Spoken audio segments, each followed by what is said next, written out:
So we're going to start the session, the Simpsons and their mathematical secrets.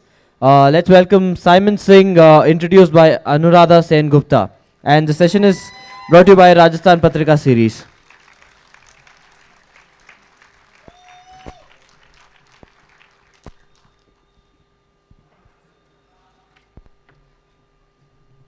Well done, Simon. You got that to work. Congratulations. Okay, guys, introductions are rather odd these days, okay? Because you want to find out about this guy, just Google. And clearly you have, if you haven't read his books, that is, because this is a huge, sold-out, house-full audience, Simon. So a big round of applause to you and to Simon. So, since if you were to search for Simon, one of the things that would come up in his own words is that he has two biographies, so you can choose. There's a regular one and there's a colorful one. The colorful one has pictures, baby pictures, and momentous details like he was 9 when he decided that he was going to be a scientist, that he wanted to grow up and be a scientist. Well, more than 2 decades later, he's here, all grown up. A physicist by education and training and a writer by choice and design. He's going to talk about his latest book, which is an expose of The Simpsons. And he's got proof that the creators and writers of one of America's most popular TV shows, these guys have been embedding not just gags and laughs in every episode, but actually they've been embedding complex mathematics. So over to you, Simon. You've got a presentation for us. He's going to take us through it. I'm going to come back and join you, and then come back and he'll take questions from all of us here. Over to you, Simon. Thank you very much. Thank you very much for being so patient. As you can see, we had a few Simpsons yellow turned into Simpsons blue for a very long time. Before I talk about The Simpsons, I just briefly wanted to talk about why I do what I do. I write science books, I write maths books, because I want other people to know how important maths and science are. And to demonstrate that, I wanted to do a little experiment, which may or may not work. So Rodri's in charge of the slides. So Rodri, if we can click to the next slide, please. And if you can hit the green speaker, I'll play a bit of music that you've all been hearing probably in the rehearsal. Should be coming through in a second. There we go. It's Led Zeppelin, Stairway to Heaven. Yeah, we've all grown up with it. We've all heard it a million times. So Rodri, we can stop that now. And what I'm now going to do is play you Led Zeppelin, Stairway to Heaven, but I'm going to play it to you backwards, okay? It's only about 15 seconds, but just listen to it and see if you can hear anything. Roger, if you can hit the red speaker, Led Zeppelin, Stairway to Heaven, backwards. Last about 15 seconds. See what you make of it.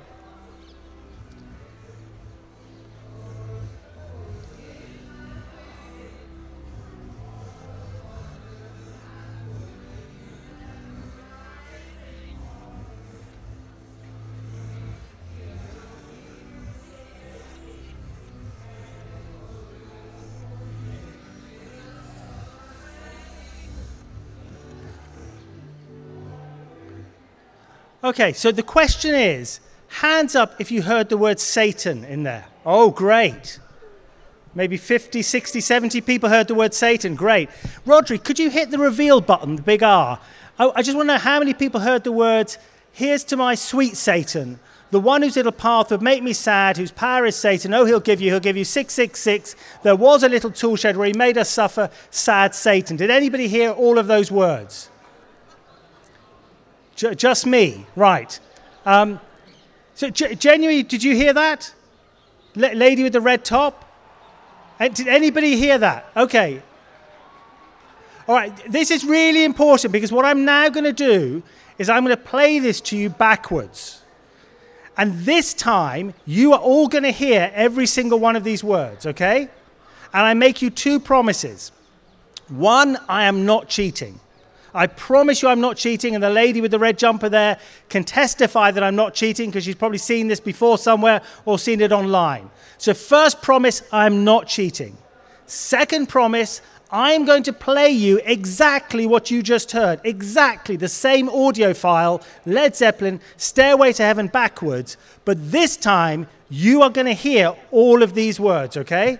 So here we go, Led Zeppelin, Stairway to Heaven, backwards. Now, Rodri, can you hit the red speaker, please? Nice and loud as well. Here we go.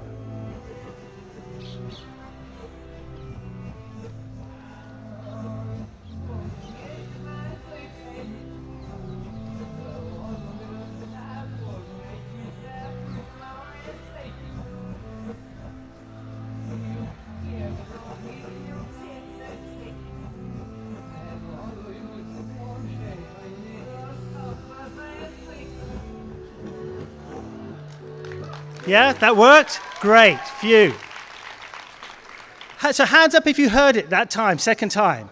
Fantastic, fantastic. I promise you, hand on heart, there is no cheat there.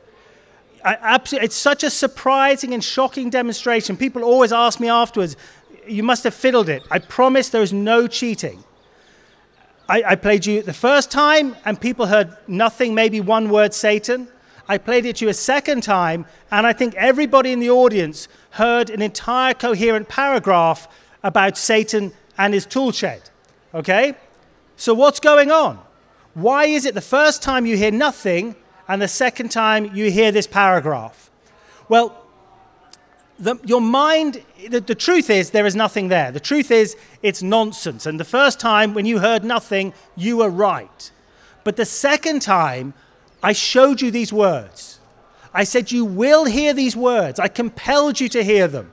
I lit the words up one by one. And you had such a prejudice and such an expectation to hear these words that your brain, it's evolved over 1 million years to try and find patterns. So if your brain can find any pattern that matches the data, any words that match the sound, your brain latches onto that expectation. And your brain tricked you into hearing something that wasn't there. And sometimes your brain can trick you into seeing something that's not there. Sometimes your brain can trick you into believing something that's not true. And that's why I think science and maths are so important, because without science and mathematics, all we have is our prejudices, our expectations, our biases, okay? But with mathematics and science, we can step back and we can take an objective view and try to get to the truth. We'll never get to the complete truth, and scientists know that, and that's the strength of science, okay? But we can try to get to the truth. And that's really, really important, because I hear, I've just been here a few days, I flew over from London earlier in the week, and I've heard of really odd things that are happening with people believing things which don't seem to make sense. Rodri, if we can just jump to the next slide. This was in the news not long ago. I think somebody was saying that astrology was more important than science, that astrology was turning science into a dwarf. And then a few weeks before that, Rodri, if we can skip to the next slide, we have somebody quite well known, I think, saying that genetics was some ancient science, not a modern invention. And this, to me, is pseudoscience. This is somebody whose prejudices and biases are giving them a belief that goes against the concrete evidence, okay? And this isn't just a problem here in India. Rodri, if we can go to the next slide, we have our odd people in England as well. Prince Charles has very odd views on organic food, on GM food, on all sorts of things. But because of his power and influence, he has even more weight than the scientists do, the scientists who've dedicated their lives to trying to understand how the world works. So I thought I'd just start off with that to try and explain to you why I think science is important and why it's even more important today than ever before. Now, I know some people afterwards will criticize me and they'll say, scientists are very blinkered, scientists are very closed-minded, but the opposite is true. Roger, if you can just go to the next slide. This is a chap called Fritz Zwicky. And Fritz Zwicky, he came up with the idea of dark matter.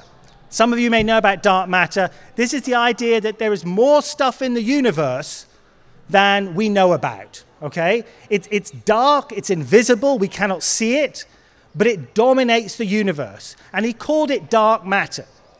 And at the time, people laughed at him. They said, it's ridiculous. How can this be true? But he came up with the evidence. And in science, if you can come up with the evidence, then the other scientists, That's my father ringing me. I'll ring him back later. There we go. Sorry, switch that off. If you can come up with the evidence, then you can win the argument. That's the most important thing in science. No matter how crazy your idea is, you can win the argument. So initially people thought Zwicky was crazy. Now we acknowledge that he was absolutely right. We believe that dark matter is real, and we look for dark matter. We still don't quite know what it is, but we know it's out there. So to me, Zwicky is a complete, perfect demonstration that science is an open-minded adventure. While I have a picture of Zwicky, I'll tell you one story about him. He was a very grumpy scientist. You can see he's quite grumpy. And if he didn't like somebody, he would invent an insult specially for them. And Roger, if you can go to the next slide. His favorite insult was he once called somebody a spherical bastard. By this, he meant a sphere is a geometrical object which looks the same whichever way you look at it. And a spherical bastard is someone who's a bastard whichever way you look at them. So I'm trying to kind of resurrect that. If you want to use it when you go home or go to work. So anyway, and now on to the topic of the event. If we can just go to the next slide, Rodri. Most of my books have been quite serious. Big Bang was about cosmology. It's what I spoke about when I was here 2 years ago, the history, the evolution of the universe, and so on. But after I wrote this book, when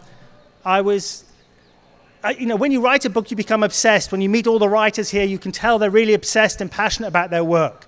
And I was obsessed about cosmology, so much so that I was listening to the radio one day, and I heard a song by Katie Melua. Roger, if we can click to the next slide, and again, and again, and even one more maybe, we should get some sound. Here we go. We are 12 billion light years from the edge. That's a guess. No one can ever say it's true, but I know that I will always be with you. And this song still makes me angry today. Because the first line by Katie Melua, a wonderful writer, wonderful singer, the first line suggests that the universe is 12 billion years old, okay? It's not. It's 13.7, maybe 13.8 billion years old. She says it's a guess, but in science we don't make guesses. That's what I was saying before. Science is not about guesses. No one can ever say it's true, but in science we always try and get closer to the truth. And then she says, but I know that I will always be with you. At this point, I can't trust a word this woman says. So I wrote an article for the Guardian newspaper in England about this. And the newspaper said, the article said that, we're little animals on a small planet with small brains, and yet we look into the universe and we know so much about how the universe works. And we should be proud of this, and we should celebrate this. And so that's what the article was about. But at the end of the article, just for fun, I rewrote the lyrics. So my version of the lyrics, if we can go to the next slide, Rodri, was, we are 13.7 billion light years from the edge of the observable universe. That's a good estimate with well-defined error bars. And with the available information, I predict that I will always be with you. And that was nice. People liked the article. People seemed to respond very well. But then the next day, the phone rang, and it was Katie Melua, okay? And it turned out that she liked it. When she was a teenager, she liked astronomy. She was a member of the Astronomy Society at school. She got the joke, and she enjoyed it so much that we met up the next day at the BBC, and she re-recorded her song using my lyrics, okay? It's the proudest moment of my life, and we can play them for you now. Roger, if we can hit... We are 13.7 billion light years from the edge of the observable universe. That's a good estimate with well-defined error bars. And with the available information, I predict that I will always be with you.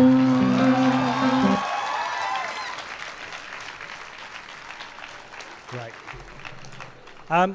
Roger, can we do the Alt tab now, please? Great.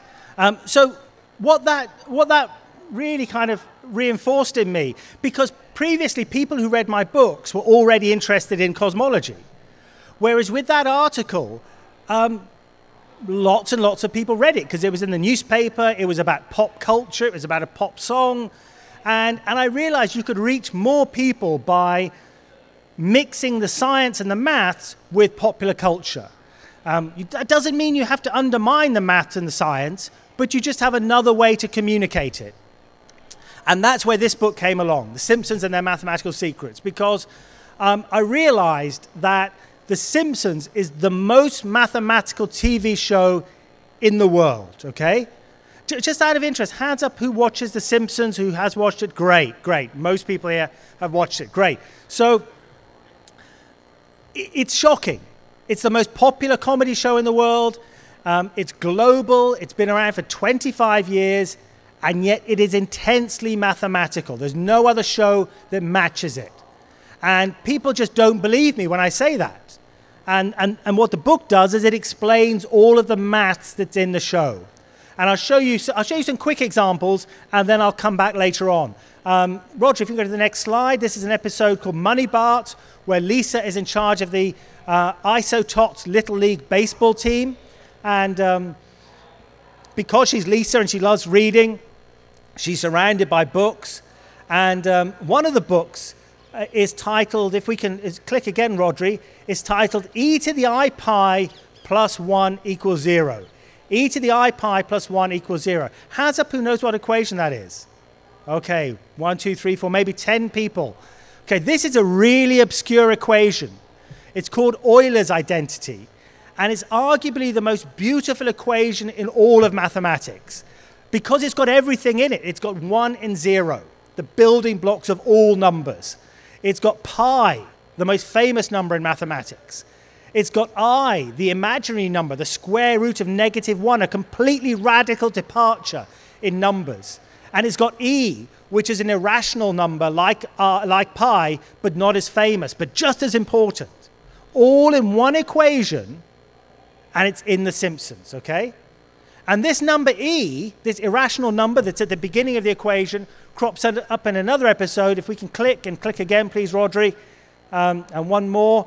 There's an episode called The Fight Before Christmas. And this episode is sort of a tribute to Sesame Street. I don't know if people watched Sesame Street when they were growing up, but Sesame Street always used to end by saying, today's program was brought to you by the number 5 and the letter K. Or today's program was brought to you by the letter W and the number 4. And because this is a Simpsons tribute to Sesame Street, it ends the show by saying, if we can click again, Rodri, it says, tonight's Simpsons episode was brought to you by the symbol umlaut and the number E. Not the letter E, but the number whose exponential function is a derivative of itself. This is hardcore maths. And people just don't notice it because either they've mentally switched off or they've actually switched off because this is right at the end of the show. And there's another episode, if we can click again, Rodri, the movie theater in Springfield. Does anybody know the name of the movie theater in Springfield? The Googleplex. Yes, if we click again, Rodri, you're absolutely right. The Googleplex.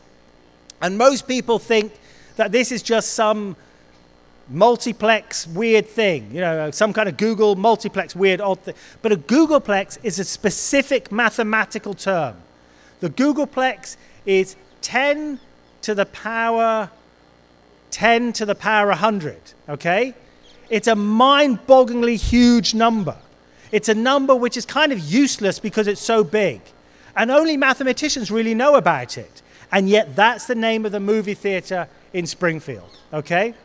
So I'll come back to some more maths later on, but let me explain to you where this maths comes from. Who puts it in? Roger, if you can click and click again and again and again. I'm just going to skip through some. Oh, God, this was just last week. I just put this slide in last week. Those are early episodes I showed you. Some of those episodes were 20 years old. This was last week. Professor Frink opens up a robot's head. It's actually Bender. And in there are equations to do with the Riemann hypothesis, Fermat's little theorem, Gauss's conjecture on the distribution of primes. The maths in The Simpsons is deep. And again, just a few days ago, there was a Simpsons episode, a brand new Simpsons episode, which talked about something called Zorn's lemma. Now, does anybody in the audience know what Zorn's lemma is? Really? Really? Gosh, a round of applause for this gentleman here. This is... Oh, and one man, somebody over here. Oh, yeah. Congratulations to you as well. This is really, really obscure. So the show is getting more and more mathematical, and it's just, for someone like me, this is a complete joy. But if you click forward, I'll show you how this happened. So about 2 years ago, I went to Hollywood and I met the writers of The Simpsons. And the thing is that they are mathematicians. Not all of them, but a lot of them. They have degrees in maths, they have master's degrees in maths, some of them have PhDs, some of them were even professors of mathematics before they became writers on The Simpsons. And they're not mathematicians now, but they love mathematics. And their way of expressing that love is to put the maths in the show. So that's how the maths gets into The Simpsons. It's them expressing their love. If we click again, the guy on the left with the bright blue T-shirt, his name is David X. Cohen. He did physics at Harvard. He did a master's degree in Berkeley in computer science.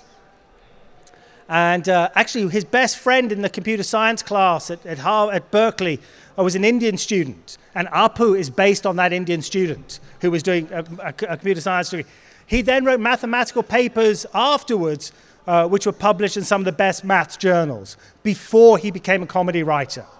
The guy on the right, Mike Reese, loves maths as well. If we click again, this is a picture of him when he was in high school. If we click again, we can see he's the chap in the top left-hand corner. He was in the school maths team. He would compete in maths competitions. And then when he went off to university, if we click again and click again, this is him at Harvard. This is him in something called the Harvard Lampoon, which was a comedy writing society, a very old one. It goes back about 150 years, where they publish humor. So if you are interested in humor writing, you join the Harvard Lampoon, okay? And when Mike Reese was there, he met another guy. If we click again, the chap next to him is called Al Jean. And Al Jean was just like Mike Reese. He loved comedy. That's why he was in the Harvard Lampoon.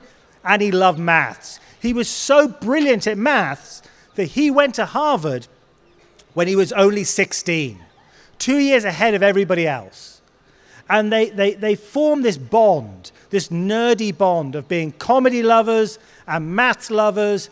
And they formed a writing partnership. And when they graduated, one of the first jobs they got was working on the very first episode of The Simpsons. And they've been there ever since. So they started the mathematical dynasty, and they brought other mathematicians to join the team, and they're still there today. So these aren't just any two writers. They're two of the most influential writers in the history of The Simpsons, and they love maths. That's where the maths comes from. Now, you might think, well, if there's so much maths, why don't we ever see it? If we click again, the idea was Matt Groening, who came up with the show, he said, look, you love maths, put maths in the show, but don't scare the viewers, okay? Only put the maths in so that nobody will really notice it, so it doesn't get in the way of the plot or the jokes. So the writers put their jokes in, and not just maths, other jokes as well, other obscure stuff, in what are known as freeze-frame gags. So these are gags that you will only spot if you freeze the frame, if you pause the show. And this is interesting because this only happened in around 1989 when The Simpsons started, because that is when people began to get VCRs, video cassette recorders at home in America. So this was the first time you could do this. Before 1989, people didn't have the technology to freeze the frame and look for the jokes. But that's what the writers did. They got their jokes in as freeze-frame gags. And the writers loved it because what the writers could do is they could get more jokes in. Even if people didn't notice it, they didn't care. They could get more jokes in. They called this increasing the comedic density. And they could get more maths in. They called this increasing the nerdic density, okay? And that's what we're looking at. If we click forward again, and again, and again, and again, and again. All right, so this is a good example.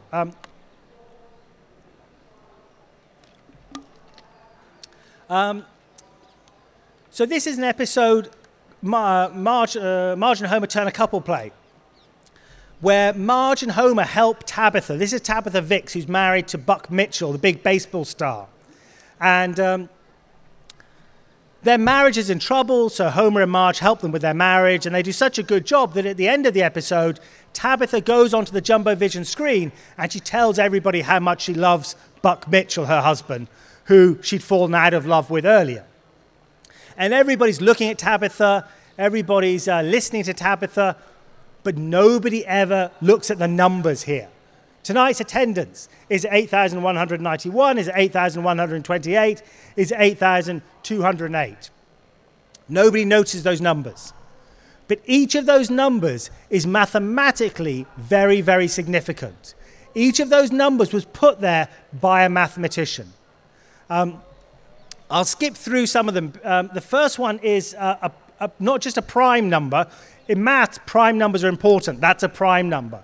It's not just a prime number, it's a special type of prime number called a Mersenne prime. And the biggest primes in maths are all Mersenne primes.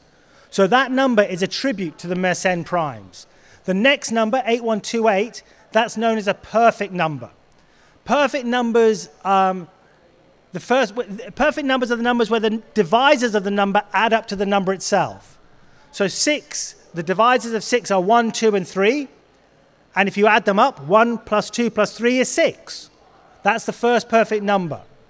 The next perfect number is 28, because 1, 2, 4, 7, and 14 divide into 28, and 1 and 2 and 4 and 7 and 14 add up to 28. The third perfect number is 496. The fourth perfect number is 8128. The next perfect number after that is 33 million. Okay, so these numbers are very few and far between. René Descartes once said that perfect numbers, like perfect men, are very rare. They're rare and special, they get to be up on the board. And the third number, 8208, if we can click through, Rodri, if we go click and click and click and click and click and click and click again and again and again and again and again and again and once more. So that's 8208. What's special about 8208 is you count the number of digits and then you raise each digit to that power. So 8208's got 4 digits, so you raise each digit to the 4th power. 8 to the 4, 2 to the 4, 0 to the 4, 8 to the 4. And if we click again, we can add them up. And if we add them up, the result is 8208. So the number regenerates itself from its own digits. Another example would be, if we click again, Rodri, 371, it's only got 3 digits, so this time we raise each digit to the 3rd power, 3 to the 3 plus 7 to the 3 plus 1 to the 3 is 371, okay? So these numbers, which regenerate themselves from their own digits, are almost in love with themselves, and they're known as narcissistic numbers, okay? And they're rare and special, and they get their own place in The Simpsons. So this is the kind of stuff that we're missing. Let me just check what time should we finish. So I should finish in 10 minutes, then we'll take some Q&A. Brilliant. Okay. So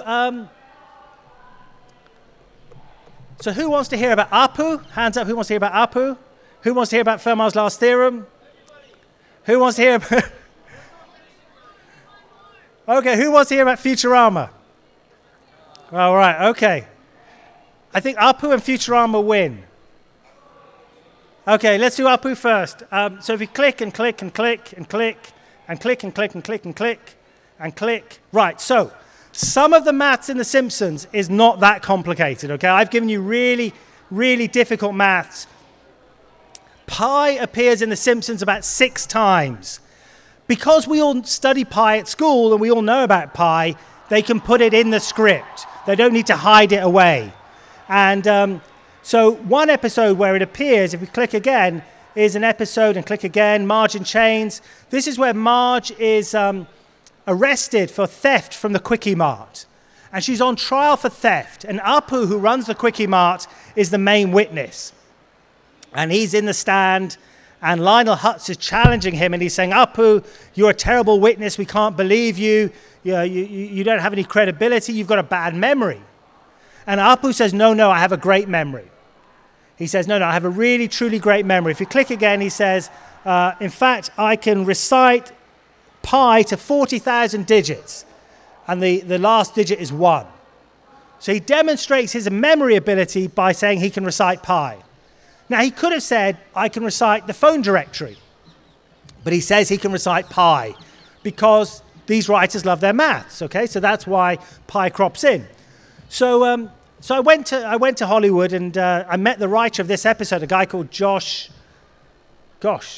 Not Josh Gosh, no, Josh. Yeah, Josh Weinstein, fantastic. That's brilliant. Josh Weinstein. And I met him, and I said, look, Josh, pleased to meet you. Great for putting this line in. But Josh, you're not a mathematician.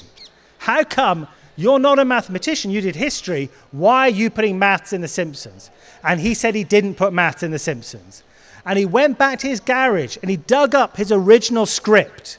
And if we click again, the original script went, Lionel Hutt says, so Mr. Nahasa Pima Petalan, if that is your real name, have you ever forgotten anything? And Apu replies, if we click again, he says, no, in India I was known as Mr. Memory. I was featured in over 400 films, including Here Comes Mr. Memory. So the original script had nothing about pi. So I said, well, where did pi come into the script? And Josh explained that when you write a Simpsons script, you have about 12 people, 10 to 12 people who write on the script as a team. And you might be the lead writer, but everybody goes through your script about 5 times, line by line by line, making everything better, neater, quicker, funnier. And around that team, there will be mathematicians. So one of those mathematicians would have introduced that line. And I said, okay, that's fair enough, but why give that line to Apu? Why introduce it into this script? And he reminded me that Apu is a mathematician, okay? Absolutely true. If you look at Apu's backstory, if you look at different episodes, such as Much Apu About Nothing, in that episode, we learned that he studied maths and science at Caltech, okay? He went all the way to Caltech. And when I say Caltech, I don't mean the California Institute of Technology. I mean the Calcutta Institute of Technology. Absolutely, it's in the script. And then if we click again, and again, he went to the Springfield Heights Institute of Technology to do a PhD in computer science. This has a rather unfortunate acronym, so we should skip forward, I think. So yeah.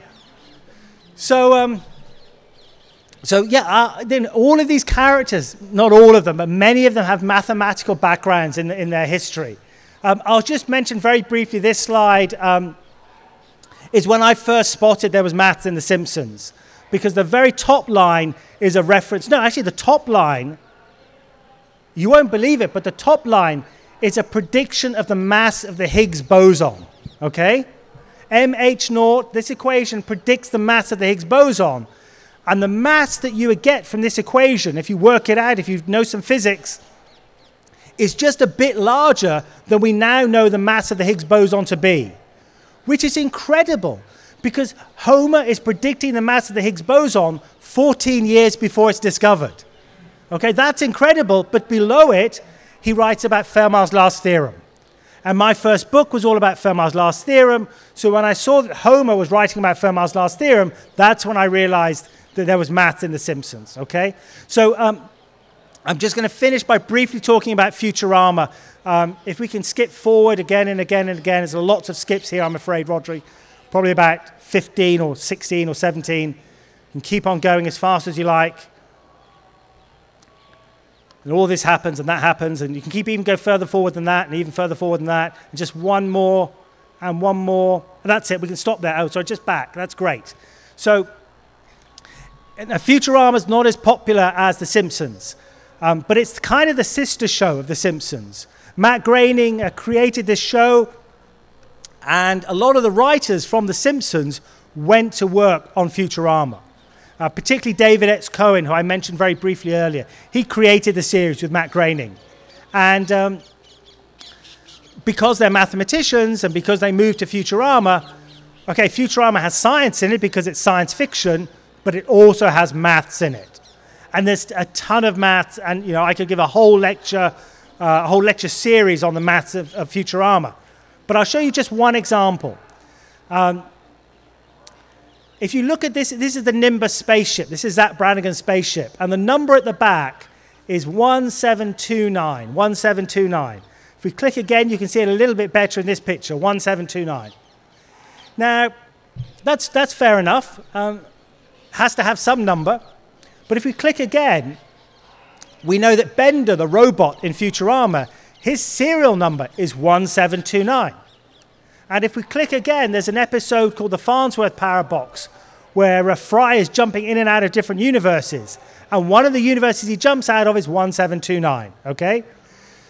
So why does 1729 keep cropping up? Why are the writers obsessed with this number? Well, it all goes back to the story of Ramanujan. If we click forward one more, and one more again, this story will be much better known in India than it is in the rest of the world.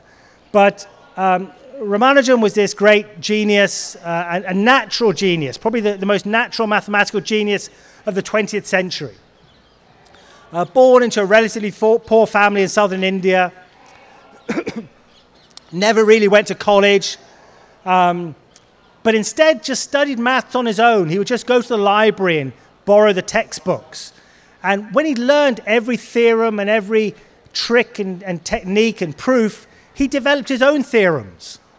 And in the end, he had about, I think, 120 theorems that he'd invented himself. And nobody around him could understand what he was doing. His friends and family were just completely bemused. So they said to him, well, they just took his proofs and sent them to Cambridge. And they landed on the desk of a guy called Godfrey Hardy, G.H. Hardy. And when they landed on his desk, he couldn't believe what was in front of him.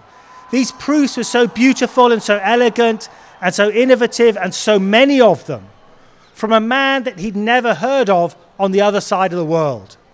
And so he immediately sent him a ticket. He said, get on the next ship, come to England, and come and join me in Cambridge. And that's what he did. And it's a very romantic story because Ramanujan found his home in a way. He found people he could work with, and his genius was allowed to flourish, working with Hardy and his colleagues. It's a very romantic story. In fact, Hardy called it the most romantic moment of his life. But it's also a tragic story. You can see from the dates here that he died when he was only 33. And towards the end of his life, he spent some time in a hospital in London, in South London. And Hardy went to visit him from Cambridge. So he took a train to London, got in a taxi, took a taxi to South London, got out of the taxi, went to visit Ramanujan. And Ramanujan wasn't a great conversationalist, and I don't think Hardy was either. And struggling for things to talk about, Hardy said, Ramanujan said, what was the number of your taxi? And Hardy said, being a mathematician, he remembered the number. He said it was 1729, okay? This number that appears in Futurama, 1729.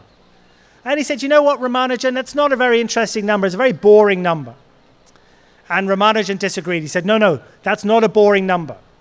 It's the smallest number that's a sum of two cubes in two different ways. Now, in case that isn't obvious, if we click again, I can show you what that means.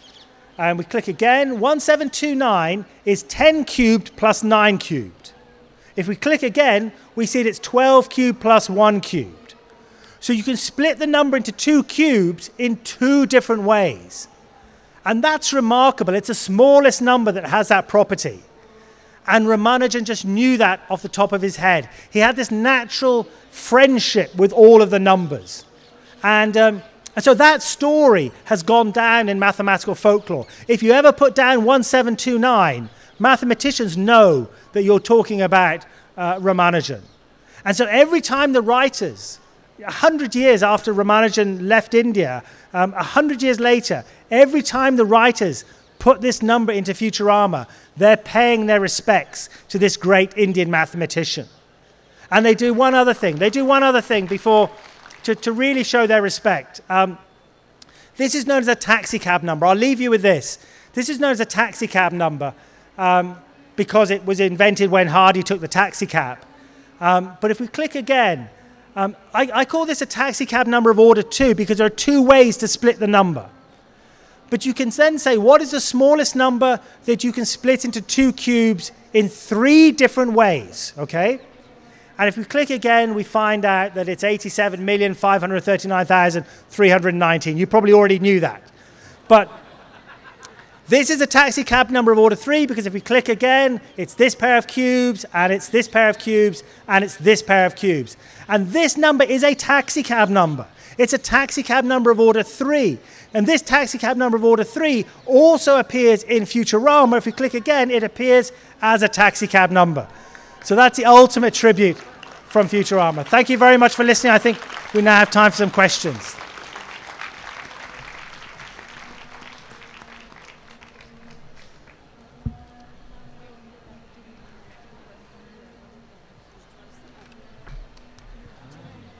Yes. Yeah, sure.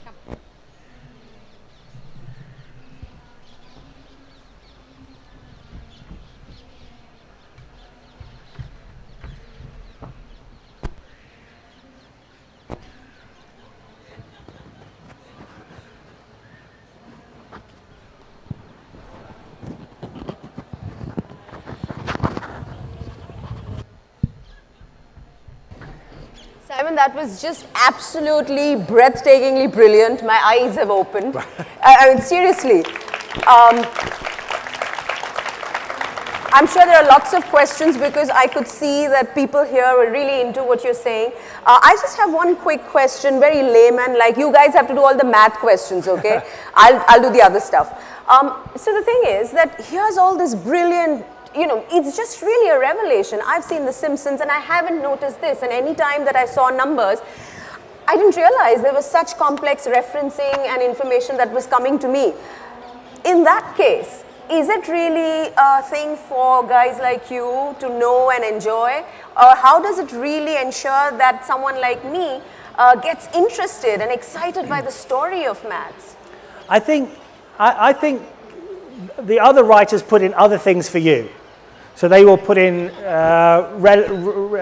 references to great art or references to history or politics, a lot of references to 1970s world politics. But the maths, I think, to start with, the math was just for their own benefit. You know, they didn't realize other people would notice it. But when people did notice it, they began to put more and more maths in. And I think what they think they can achieve is that in England and America, if you're good at maths, it's not so cool, okay? Here, I think it's a little bit different because I think you have a generation of people who are much more ambitious about their mathematical skills and who can see how it can be applied in the future. But if you're a kid and maths is not cool and you're good at maths, but you see maths in The Simpsons or Futurama, then you kind of feel a bit better about your maths. It gives you a bit more confidence. So I think what they do is they now put the maths in for their kind of nerd geek following to make them feel good about themselves. Do you think it can play a role in popularizing math and interest in math with people who are not in this rarefied world of the nerd geek? Maybe. I mean, I think the other thing we must mention Lisa, of course, because you know, Lisa's a great role model for young women as well, and to show that, you know, being great at maths or being excited about science and how the world works is important. So she's a really good role model as well. I think the TV show on its own is okay, but as I say, Zorn's lemma is really impenetrable. I think 2 people in the audience knew what that was. So I think what the book does is, if you're mildly interested in maths or if you're curious, then this is a nice way to explore it, because you have Homer and Lisa and Bart holding your hand, taking you through it. So I'm in the middle of reading Simon's latest book, and I must say it depressed me.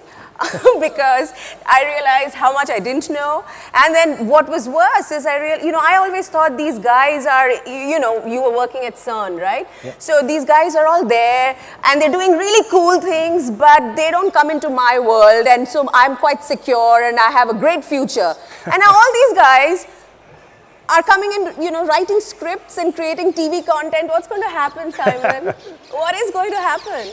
It's weird. I mean, I think the comedy thing is that if you're a mathematician, or a scientist, as I was saying at the very beginning, you see the world differently. You view the world differently. And And anybody who sees the world differently kind of seems funny.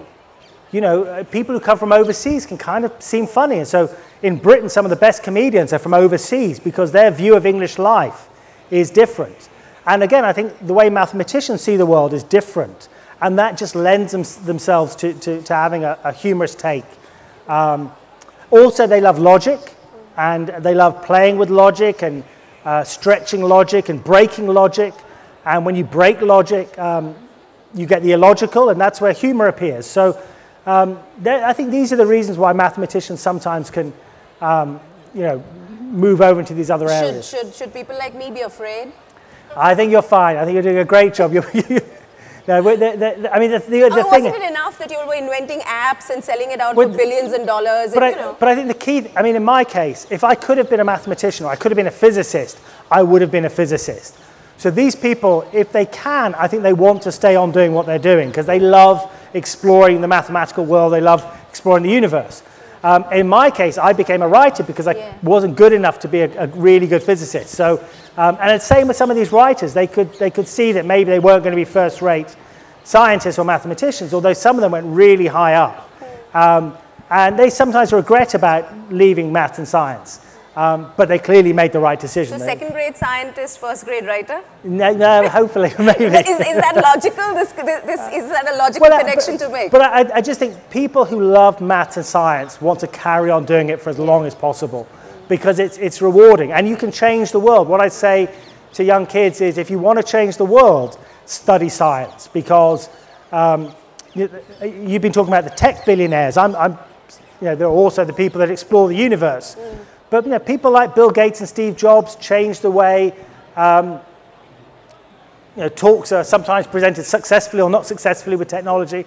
But they changed the way we socialize, they changed the way we consume culture, they changed the way commerce works. They've literally changed the world. Right. I'll do one last question. Mics, can you all get ready to... so my last question, you mentioned Lisa. Yeah. Just last year, we had Maria Mirzakhani, the first woman ever to win the Fields Medal. Is there a gender barrier to science and math? I think there has been for a very long time. And... It's social, the barrier. I think it is social, yeah. I mean, my wife's here. She spoke yesterday. Some of you may have heard her speak, Anita Anand, talking about Princess Sophia, who was a Punjabi, Punjabi descent, who was born in England and who was a suffragette and who fought for women's rights and for women's vote and for women's education. And so this is a relatively modern phenomenon that women have had the opportunity to really thrive. And so I think in the next 10 or 20 years, we're going to see generations of women coming through and beginning to balance out the gender imbalance. Okay. Questions? Yeah, just give it to this gentleman here. Hi, Simon. Two very short questions. One, what's your Erdish number? And two, I have a Bacon number of 3. Would you mind writing a maths paper with me? Oh, right, okay. So people need to know what this means, I think. So, Thank you for that question. You've just raised the level of this conversation. So people might know about Bacon numbers. Bacon numbers are, if I've been in a film with Kevin Bacon, I have a Bacon number of 1, okay? If you've been in a film with me, you have a Bacon number of 2, okay? So you can connect people to Kevin Bacon through films. And it's a game that people play to test their film knowledge. And actors like to have a small Bacon number because it means they're in the hub of Hollywood. In mathematics, we talk about Erdish numbers. Paul Erdish was a mathematician who never married, never had a house, never had a secure job. He just had 2 suitcases, and wherever there was a maths problem, he would fly there and live there for 2 weeks, solve the problem, fly somewhere else for 2 weeks. He was the most dedicated mathematician of the 20th century. And because he worked with all these people, they have an Erdish number of 1, because they collaborated with him. If I write someone who's written a paper with Erdish, I have an Erdish number of 2. So mathematicians have Erdish numbers, film stars have Bacon numbers, but there's a small community of people who have Erdish Bacon numbers. So these are mathematicians who've been in films, or film stars who've written maths papers. And there are quite, Natalie Portman has a good Erdős-Bacon number. Colin Firth has a good Erdős-Bacon number. I have an Erdős-Bacon number already. Yeah, I was just saying. Yeah. Thank you. So I think it's about 5 or 6. But I also have an Erdős-Bacon Sabbath number. So if you've written something or collaborated with somebody in Black Sabbath, you have a Sabbath number of 1. So through my Katie Melua collaboration, I think I have an Erdős-Bacon Sabbath number of about 8 or 9. So yeah. Another question? Yeah. Hello. Hi. I was reading your book, and on the God episode, you talk about how Spring Whale should have been counting at base 8, and they introduce God who has 10 fingers and he's counting at base. I was just wondering if there is a cosmological or a spiritual message that they're also trying to layer in, that perhaps a divine figure counts to base 12 or some such, or the God of humans counts. Well, so this is the interesting thing, is that if you look at the Simpsons characters, they only have 4 digits, okay, on each hand. So if they only have 8 digits, all the maths in the Simpsons world should be base 8, okay? We count in base 10 because we have 10 digits. They should count in base 8 because they have 8 digits. Except there is one character who has 10 digits, which, as you say, is God. God appears on a few occasions with 10 digits. And I think the Simpsons writers tend to be quite balanced in their view. They tend not to like to take too strong a stance. So you might find one episode which is quite positive about religion, but then you'll find another one that's maybe quite positive about atheism.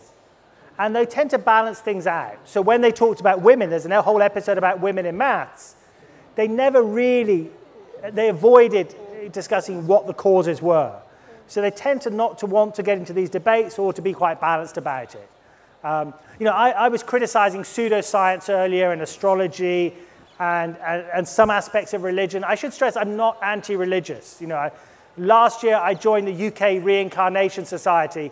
It cost me £300, but I thought, what the hell, you only live once. Okay, I'm being... Should we? Yeah, okay, Simon, I think you'll have to catch Simon around at the festival because we really have to call this a day. Simon, big round of applause. Thank that you. was just Thank you. fabulous. Thank you. Thank you very